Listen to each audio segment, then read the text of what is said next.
mano mala, el ojo malo. Todo malo. Todo malo, malo. La yaya buena.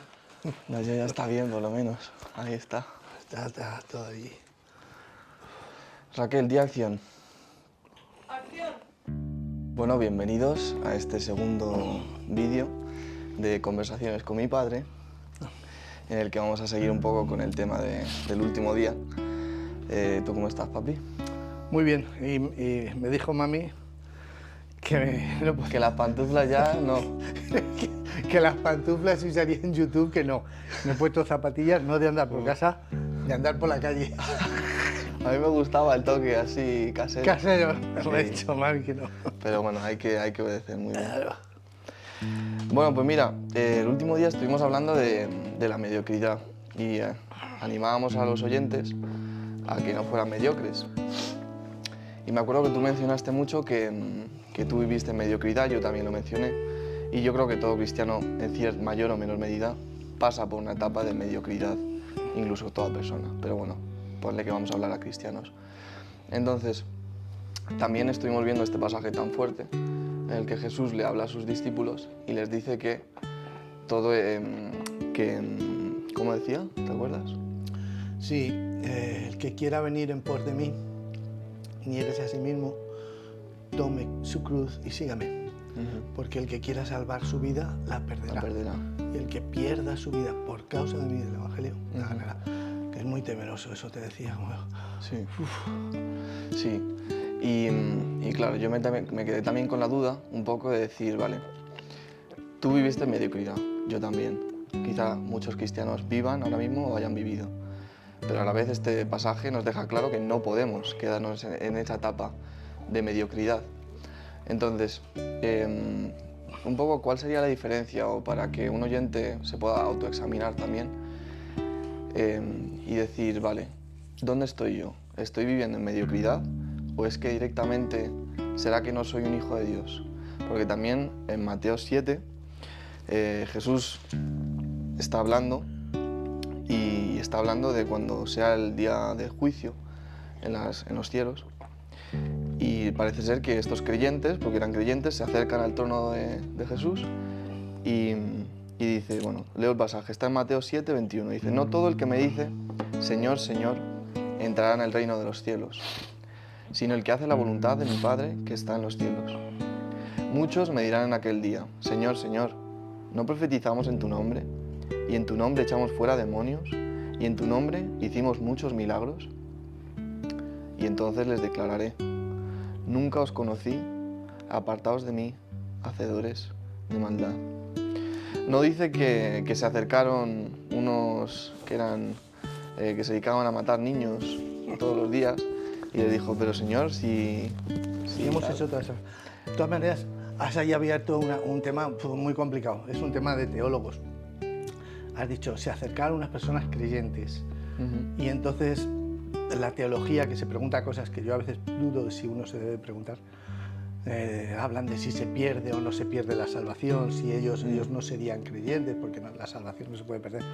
Un rollo de teólogos, porque yo creo que cuando Dios no te aclara una cosa en la Biblia de una manera clara, pues uno debe de andar con pies de plomo y no preguntarse ese tipo de cosas. Yo sé que como hijo de Dios tengo que cuidar mi salvación con temor y temblor, y yo sé que mi Padre es el Todopoderoso, soberano, y no va a dejar que arrebaten de su mano ni una sola de sus ovejas.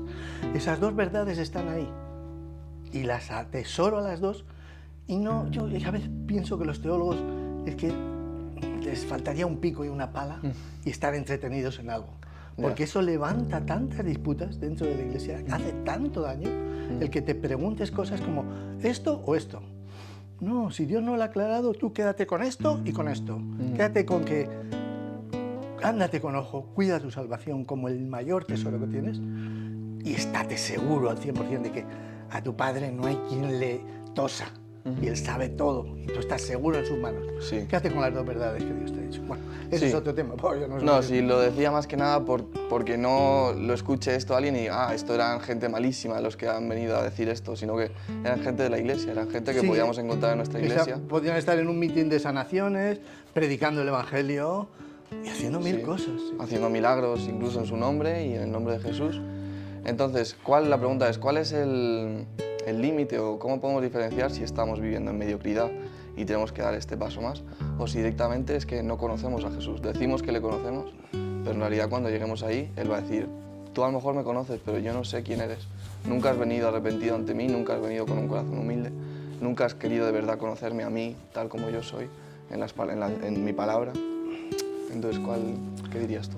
Yo, fíjate, estaba oyendo un predicador esta semana de hace 200 y pico años, o sea, de los de antes, vamos, de antes.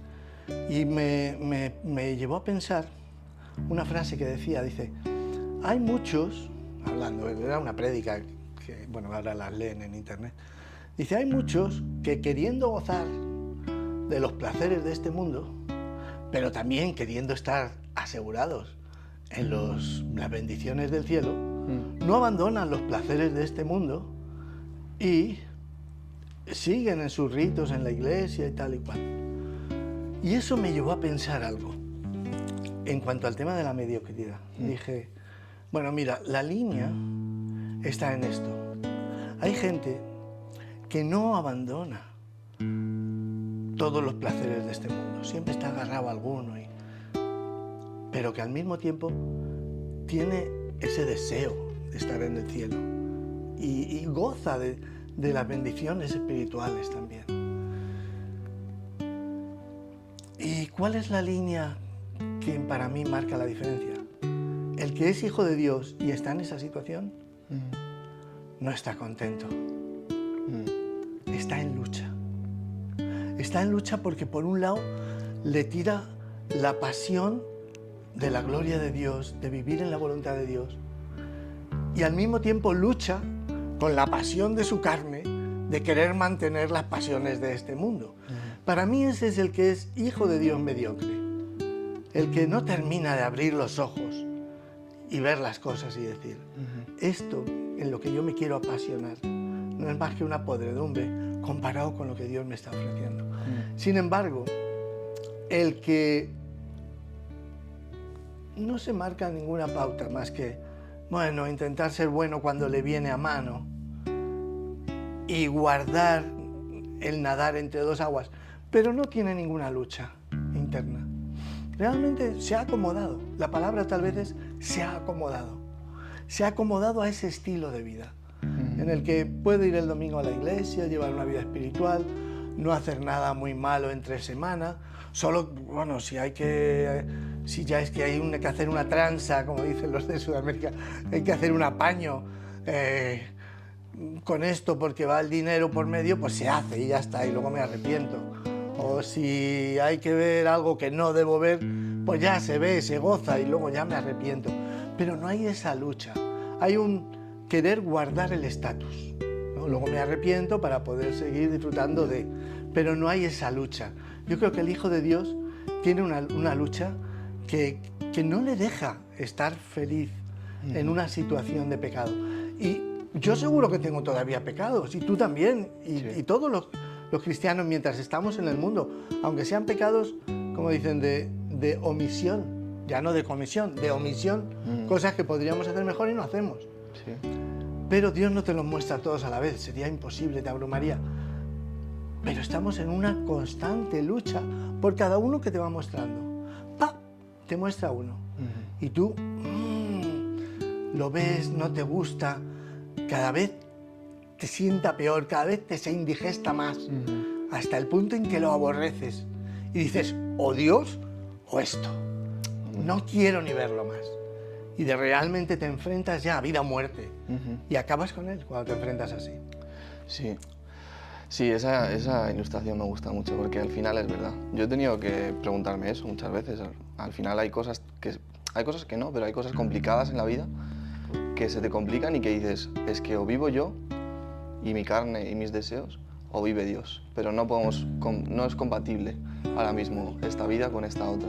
No puedo siquiera dar un paso más sin que esto o muera uno o muera el otro. Ahí te paras en la lucha, dices, de aquí no me salgo hasta que... Sí, es que no quiero saber nada más. Hasta que esto no se decida, es como parar tanto a un juez, ¿no? Hasta que no se haga justicia aquí, hasta que no se decida un veredicto, no se puede... No me muevo en la vida. Sí. El otro no, el otro sigue su vida y le da igual. Sí, también una cosa que me viene a la mente, que creo que es un poco lo que estás diciendo en otras palabras, es que el cristiano, muchas veces por las descripciones que dabas de estos cristianos que a lo mejor pueden ir a la iglesia, que todo esté bien, que todo aparente estar bien, que todo se trate un poco de lo de fuera y que todo parezca estar bien, aunque por dentro puedas tener lo que sea. El poder compatibilizar esta vida con... no, perdón, lo que quería decir es que el cristiano, que de verdad es genuino, no solo se ha arrepentido una vez y ya como que todo ya he dado el paso y ya puedo vivir un poco como sea, aparentando este paso que he dado, sino que el cristiano verdadero continúa dando ese paso. Es Vive decir, arrepintiéndose. no solo se arrepintió una vez, como ahora pasa mucho en Estados Unidos a lo mejor, que oran una oración de salvación y te dicen repítela conmigo y ya eres salvo. Y si algún día dudas de tu salvación, vuelve a este día que la oraste y acuérdate de que Dios te salvó ahí. Pues el cristiano genuino, yo creo que Dios, y si examinas la palabra, creo que es lo que quiere decir, se sigue arrepintiendo. Y la prueba de que un hijo de Dios está salvado es que han llegado a sus 90 años o a sus 25 años, se puede haber muerto, pero ha continuado arrepintiéndose todas las veces que ha fallado. Y ha continuado levantándose cada día diciendo, no, yo voy a vivir por el Señor, yo no voy a vivir por mis deseos. Tienes el ejemplo del ladrón de la cruz. Yo no sé la gente que se escandaliza. El ladrón de la cruz, por supuesto que hizo su fruto de arrepentimiento. Al principio estaba discutiendo con el otro, o sea, estaba aunado al otro ladrón, como que despotricando contra Jesús, y cuando se dio cuenta de su pecado, ya su primer fruto de arrepentimiento es llamar la atención al otro, decirle, mira, tú y yo estamos aquí porque hemos sido unos miserables, pero este no ha hecho ningún mal, cállate. Sí. Entonces, aún en él, que era un pecador que se arrepintió en un momento instantáneo y pasó al paraíso, como Jesús le dijo, se vio ese fruto de arrepentimiento. Era muy poquito, era reconocer que, oye, tú y yo lo tenemos claro, pero ese pequeño, pues si ese hombre hubiera vivido 90 años más, pues Dios le hubiera ido siguiendo mostrando y mostrando y mostrando, y él hubiera ido arrepintiéndose y moldeándose a la imagen de Cristo. Sí, eso también nos habla mucho, y también a los oyentes, de que quizá nos puedan escuchar hablar y pensar, estos tienen que ser súper fariseicos, de que todo es por obras, de que... Y mira, no, el mayor ejemplo que tenemos es este. ¿Qué obras pudo hacer este hombre? No pudo hacer nada, fue un destello de ese arrepentimiento que hubo ahí, antes de morirse, porque ya no tenía más, y le dijo, ese día estarás conmigo en el paraíso. O sea, que no se trata de obras, se trata de verdad del corazón y de que tengas un corazón para el Señor y un corazón arrepentido. Y un poco enfocando esta conversación en... Pero un corazón arrepentido provoca obras hasta el día que se muere. Amén, amén. Ahí hemos terminado con mucha teología. No, sí, es verdad. Un corazón arrepentido produce... Pero es que no hay que decir, para el que de verdad ha creído, no hay que decírselo porque ya lo pero produce, bueno, para el que no lo ha creído, lo que lo sepa que... Como un peral produce peras, pues lo produce. Sí. Lucha a veces por producirlo, pero termina brotando. Sí, total. Y eso, lo que decía, por enfocarla un poco de manera práctica, ¿cuáles pueden ser algunas cosas que podemos tener en cuenta en nuestro día a día o en general en la vida para terminar de salir de esta mediocridad o incluso para dejar de ser incrédulos y conocer al verdadero Jesús? Sí, eso es otra cosa que me planteaba, digo, esto es importante. Bueno, ahí hay dos preguntas, uno para salir de como lo dijimos el otro día, y no importa que todos los días lo digamos, por si hay alguna persona no creyente, pero para salir de estar muerto a estar vivo, como decía en una película, Conmigo o sin mí, de noche y día, la que vimos en la República Dominicana. Sí. De estar vivo, estar muerto, ahí lo marca una diferencia. Te miras, ves tu egoísmo, ves tu pecado y dices, esto no está bien, esto no está bien. Punto. Esto no está bien, de verdad, de corazón. Después de ese esto no está bien, si es sincero, Dios se va a encargar de hacerte ver que hay alguien que te ha creado, que la casualidad no te hizo, de hacerte ver que ese alguien tiene un interés por ti, de hacerte llegar a entender que su interés fue tan genuino que se despojó de su divinidad y se hizo carne y se hizo sacrificio por amor a la humanidad, amor a su obra.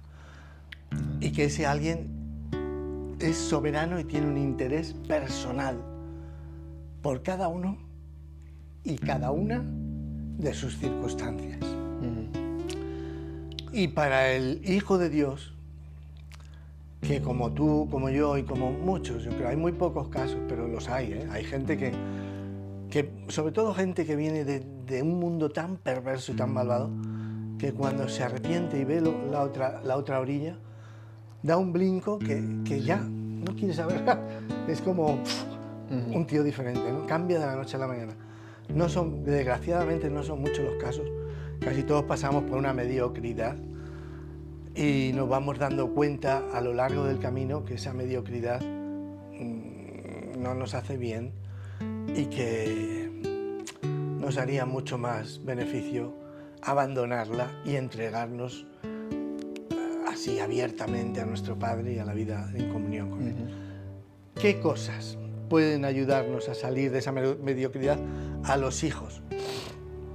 Yo creo que la primera, son muchas, yo creo que esto abriría muchos podcasts de estos que le Bueno, podemos seguir haciendo, sí, pero por vamos, mencionarlos y tocarlos. por ejemplo, mencionar uno muy importante, que para mí creo que es la base, es el amor a Dios.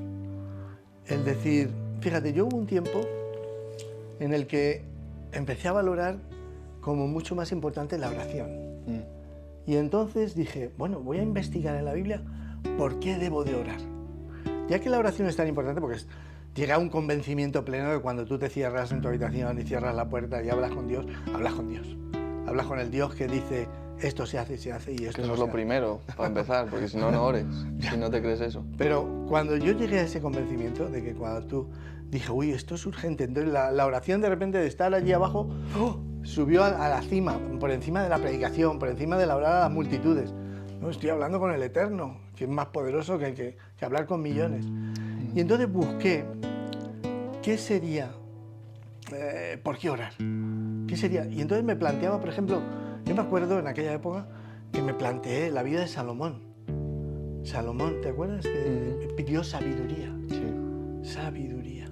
Y Dios le alabó porque era una buena petición. No has pedido riquezas, has pedido sabiduría, pues te voy a dar las dos cosas. Sabiduría y riquezas, para que tú veas. Pero luego viendo la vida de Salomón y a dónde le llevó la sabiduría, dije, no, yo de momento voy a pedir la sabiduría justa para vivir el día a día en el amor de Dios y en la paz de Dios. Pero me di cuenta como si una bomba cayera sobre mí, que lo que tenía que pedirle a Dios era amor por Él. Y a partir de entonces era un clamor diario. Dios mío, enamórame de ti. Porque yo miraba mi corazón y yo veía, me apetecía más hacer cosas de la carne, o sea, me veía que si irme a jugar al tenis, que si ver una película, que si ver un partido de fútbol, que ponerme a leer la Biblia o ponerme a orar, ¿me entiendes? Había como yo veía en mi interior esa carnalidad, esa mundanidad, decía, Dios, sáname de esto porque estoy mal. No es normal que yo hago mi tiempo devocional y ya, como que ya puedo descansar para ya he cumplido. y puedo descansar para hacer lo que me dé la gana el resto del día, dentro de que no sea malo, ¿no? Por favor, yo quiero tener placer en este tiempo. Y aunque sea rutinario, aunque sea... Quiero que se repita con amor. Hay oraciones que yo las repito día y noche con amor. El Padre Nuestro. Yo creo que todo hijo de Dios desea que el reino de Dios se instale en la tierra y está dispuesto a repetirlo con amor 10 veces al día. Y que el nombre de Dios se ponga en su lugar, tal y como está el mundo. Y que la voluntad de Dios se haga en la tierra, que es la solución de todos los hombres. Eso lo repites rutinariamente, no te cansas de repetirlo con amor durante todo el día. O sea, en ese sentido quiero decir que aunque algo pueda ser rutinario, pero que tú le veas el valor y lo hagas con amor. O abrir la palabra y decir, qué rato más bonito voy a pasar. Sí. ¿No? Sí. Comparativamente con el... Yo veía esos deseos en mí y dije, no, esto es lo que tengo que pedir. Dios, enamórame de ti. Quiero ver pasión por ti. Y eso, no te voy a decir que pasó de la noche a la mañana, pero eso perseverantemente estuve orando por meses y empecé a notar un cambio en mi corazón, un cambio que yo no estaba provocando, que ya me empezaba a gustar mucho más leer la palabra, me deleitaba mucho. La oración me parecía un tiempo precioso de levantarme temprano. Si algún día me dormía, me sentaba mal. No sé cómo decirte. Había bueno, ahora me invito, a punto, tú sabes, yo antes veía películas, yo ya no veo películas. No por nada, es que no me ofrecen nada, es que no me interesa series ni tocarlas. Nada. O sea, los partidos de tenis, los highlights, los resúmenes, y a veces cuando he visto 4 ya me estoy aburriendo. No, yo no soy tan pro como tú todavía. Bueno, pero sí, hay un cambio en el corazón hacia que Dios dónde va. hace, ¿eh? Sí, entiendo hacia dónde va esa actitud. Y déjame decir como detalle, y ya pasamos a la siguiente cosa que pueda ayudar, y somos breves. Yo creo que, claro, dices todas estas cosas y me doy cuenta de que son muchas de las cosas que yo pido porque te he visto a ti pedirlas. Y eso da un buen testimonio para tus hijos y un buen ejemplo. Pero lo que más, de todas tus virtudes o de todas las cosas, porque tú también eres muy desastre. Sí, van a pensar. Y muchas cosas que, bueno, que es como todas las personas. Que van a muy pensar. pecador y muy como todo. Amén, amén. Pero quizá la cosa que como padre te impacta más de ver a tu padre es el levantarse tan temprano y dedicarse a la oración. Incluso desde pequeño, ¿sabes? Te levantas y no entiendes qué está haciendo ese hombre ahí, pero está orando y eso lo vas viendo con los años. Y yo creo que eso es lo que más impacta a unos hijos que vienen detrás. Pero bueno, como detalle, ¿qué más, aparte de la oración, qué puede ser, qué puede ayudar, por así decirlo, a salir de esta mediocridad? Bueno, dejaría más cosas porque sobre el amor me gustaría aclarar un poquito más y luego si acaso lo dejamos para otro podcast. Porque es que, mira, dice la palabra, quería dar este pasaje para que no sea mi opinión, porque a veces la gente habla y su opinión pues puede tener razón, puede no. Fijaros en este pasaje que dice, el que me ama, mi palabra guardará, y yo le amaré y me manifestaré a él. ¡Qué promesa!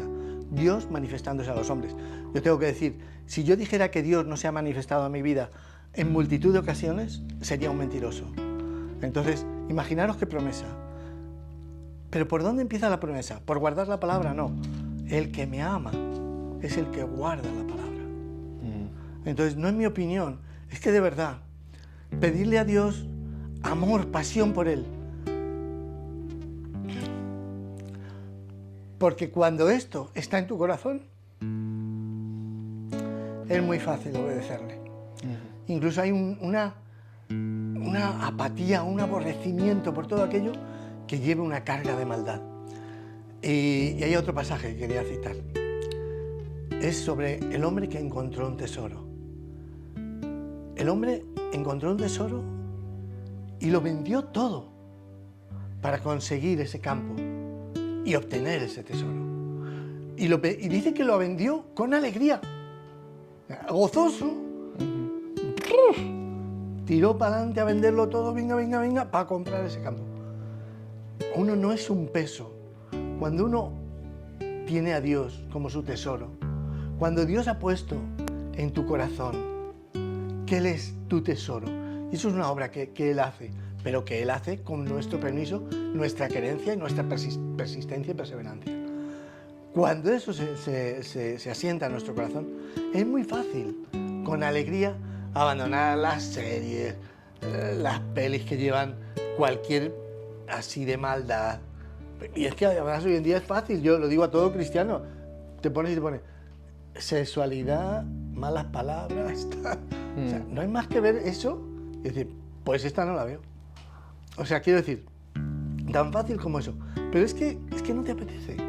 Entonces, cuando el hombre de las perlas era un coleccionador de perlas y tenía muchas perlas, conocía lo que era un tesoro y tenía muchos tesoros, pero cuando encontró esa perla, ya todas las demás le parecieron bagatela, las vendió todas para obtener esa otra.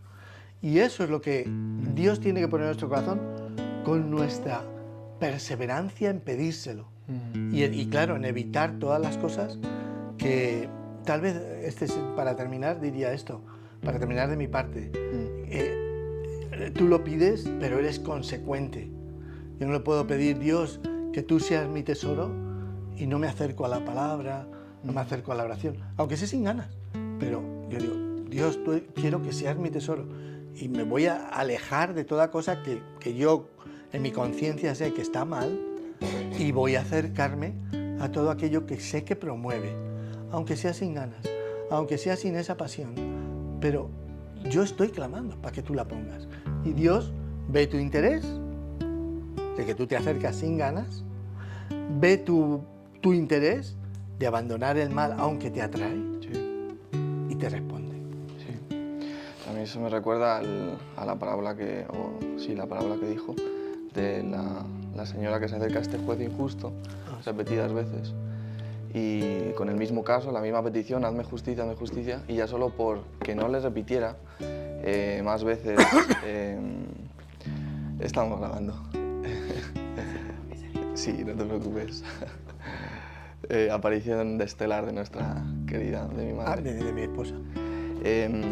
Y bueno, que simplemente por lo pesada que fue pidiéndole al juez, el juez se lo concedió. Entonces, ¿cuánto más Dios, que es un Dios justo, no nos va a conceder si somos insistentes en que nos dé más amor por Él, que nos dé más pasión, que sintamos más esto que creemos? Y eso por un lado. Y por otro lado, que sí, es verdad, en este canal vamos a intentar animar a todas las personas a que sean radicales, que no se queden donde están en su vida cristiana, que vayan un paso más allá. Y yo creo que todas estas cosas ayudan mucho, David. Que sean radicales en el amor. Que sean radicales en el amor, desde luego. No en la letra. Hombre, es todo lo que estamos diciendo, si estuviéramos Sí. hablando de otras Quiero cosas. decir, radicales en el amor y en la palabra, pero en las cosas que están clarísimas, Claro. que es obvio para todo hijo de Dios, ¿no? Ser radicales en eso, hay que ser radicales en aquello que Dios ha sido radical. Y las cosas que no están tan claras, como todas estas cosas que te hablo de los teólogos, mira, ponte a hacer alguna buena obra por ahí y déjate de Sí. comerte la cabeza y de comérsela a los demás, Sí. con preguntas que Sí. levantan mucha disensión. Pero bueno, a los cristianos que nos están viendo, posicionaros, definiros Amén. y tirar para adelante en este camino. Que el mañana nunca está garantizado, solo tenemos el hoy y el ahora. Y el ahora. Así que nada, muchas gracias, papi, por este episodio. Un placer siempre. Un domingo más aquí y mucho Venga. más que queda. Bueno, Dios mediante. Amén. Venga.